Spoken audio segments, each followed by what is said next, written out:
Game 2, I thought it was a kind of a lackadaisical game. Lakers looked a little lethargic, like they were happy to get Game 1 and then played a little soft. Guess who agreed with me? I don't know, all-time legend Magic Johnson. Two of the brightest minds in the games, Wilds and Magic.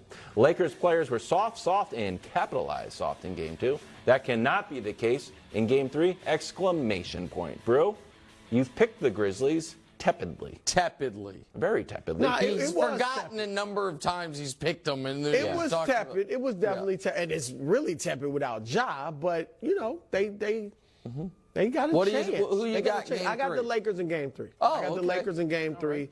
I think you're right, Routes. It's a natural letdown. I think mentally the Lakers are like, oh, let's go get, really take control of this series. But you stole the game on the road that you know you want. They don't have their superstar player, even though, like, LeBron was right about how good they've been without Ja and Tyus Jones filling in. But still, it's a natural letdown. They had it. I think LeBron plays well. I don't think he necessarily gets 40, but I think a big-time game, 30-point triple-double. I think Austin Reeves shoots better. And another role player, might not be Rui, but someone else shoots better at home. Austin and AD coming off that bad game. So Xavier Tillman went for 22 and 13 against AD. He's got to take that personally. I think he will. He saw himself atop the Bud list. AD will play well. So I have not given out any gambling picks these NBA playoffs. I had a week to survey everything. Yeah, where are we at? Lakers by double digits in this game. Lakers minus 4.5 for a number of reasons. One is I think Anthony Davis does have a massive game. And I would take the under on LeBron James points at 40. I would take the under even at 30. Because I think this is a game where LeBron understands two things above all else need to happen in this game, other than obviously they need to win. This is a swing game in the series right now. Anthony Davis needs to have a monster offensive performance. He hasn't had one of those in a while. He certainly hasn't had consecutive ones of those in a while. And after he had a month where he was averaging 35 points a game, that, we are a long ways removed from that.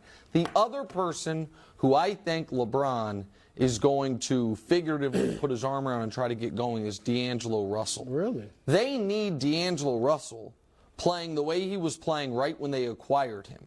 Then he got hurt, he came back, and in the playoffs, last year in the playoffs with the Timberwolves, he was awful. And this year through 2 games, same thing, 12 points a game, low 30s shooting. And then some odd comments that I think went a little under the radar for some, but to me, I thought these were more notable than Dylan Brooks' comments. Dylan Brooks were more inflammatory. Really? I thought they were more as far as having an actual impact on the series. Here's D'Angelo Russell after Game 2. You think you can do it as a point guard, or the other guys can do the basketball player? You can't keep saying point guard. Well, basketball. Are the things that all you guys can do? Sure. Sure. Gotta look at it to say what specifically, but sure.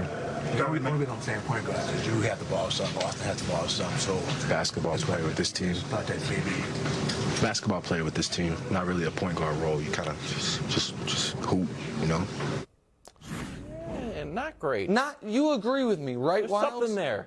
Of course there's something there. And what is so notable about that is it took him being there for less than a month for the Lakers to leak to multiple people in the media that they want to re-up him, that they want to give him the contract extension. A lot of people thought they were saving for Kyrie Irving, no matter what his official positional designation is. Now, he has not played well. Is he blaming that on the fact that the ball's in LeBron's hands a lot and he's not playing point? That, to me, would be ridiculous. He needs to play better. He was the point guard in Minnesota, and it was the same story in the playoffs. He didn't play well, so I think LeBron I don't know how LeBron felt about those comments. But no matter how he felt about them, he knows they need D'Angelo over these next 2 months if they're going to go on a real run. I think he'll try to get him going. When I just saw that clip, which is what I saw initially, I did think, oh yeah, that's definitely something. When I watched the whole interview, and I could be wrong, but I just felt, I didn't feel that it was as much of a message that he was sending.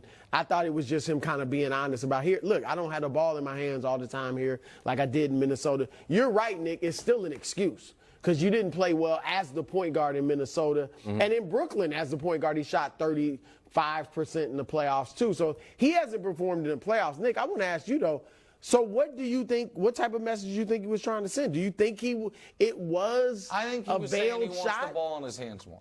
I think that's pretty clearly what he was saying. And I think with the Lakers, it's not just LeBron, by the way. Austin Reeves plays some point. Schroeder plays some point. LeBron plays some point. And I think he's saying he wants the ball in his hands more. What I think he actually wants is to see his shots fall. And his shots aren't falling, and I think he's a little frustrated. One last thing, LeBron has made a point that he is yet to, in his 5-year Laker career, play a home playoff game in front of a real crowd. He made it. This is the third year in the playoffs. The 1 year was the bubble, the other year was the partial crowd.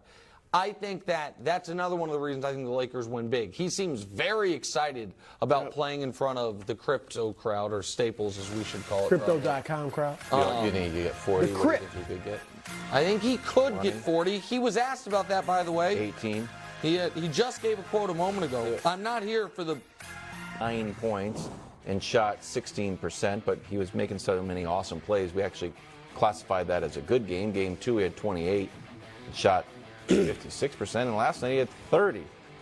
Nick, are you surprised? Are you shocked? This is as shocking as You keep on almost anything I can remember in the NBA. Oh gosh. What? Brew, you on this topic, and by the way, you are being proven correct, but you were the drastic minority here. You were the opinion that Russell Westbrook can no longer help a team in a pursuit to a championship was the almost universally held opinion. You know how I know it? All the teams looking for a championship could have had him for nothing, and none of them wanted him.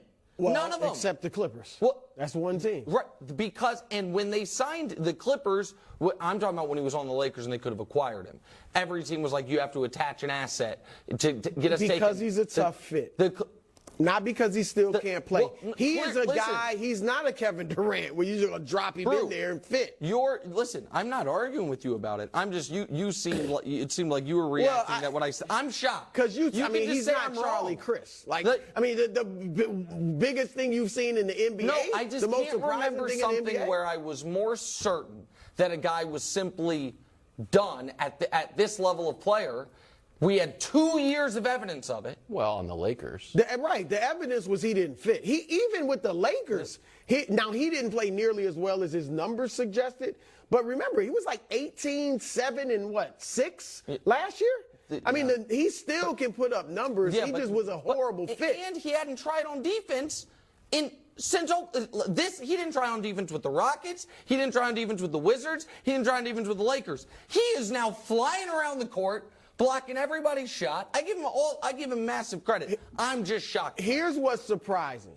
That he's been so efficient, because even in his heyday, he wasn't an efficient scorer. So that's surprising. I'll give you that. And then the defense, where he's all over the floor. It's not just, position defense, but as you pointed out a few days ago, where he's flying from behind, blocking shots and slapping the ball away and things like that. But Nick, when he was this year, this is why it was all fit with the Lakers.